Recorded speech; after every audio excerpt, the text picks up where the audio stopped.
વડોદરાના તાંદલજામાં એસઓજીનો દરોડા સનફાર્મા રોડની પાછળ આવેલા અસસફા ફ્લેટમાં દરોડા પાડવામાં આવ્યા। 3 લાખથી વધુની કિંમતનું એમડી ડ્રગ્સ ઝડપાયું છે। 30 ગ્રામ એમડી ડ્રગ્સનો જથ્થો પણ જપ્ત કરવામાં આવ્યો છે। નિલોફર સલમાની નામની આ મહિલા તેમની અટકાયત કરવામાં આવી છે। 3 લાખથી વધુનું એમડી ડ્રગ્સ અને તેનો જથ્થો જપ્ત કરી લેવામાં આવ્યો છે।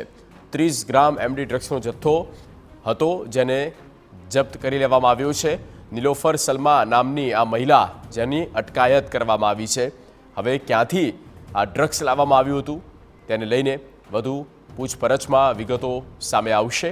સનફાર્મા રોડની પાછળ આવેલા અસસફા ફ્લેટમાં જ્યારે ચેકિંગ કરવામાં આવ્યું અને રેડ પાડવામાં આવી તેમાં તમામ ઘટનાક્રમ સામે આવ્યો છે।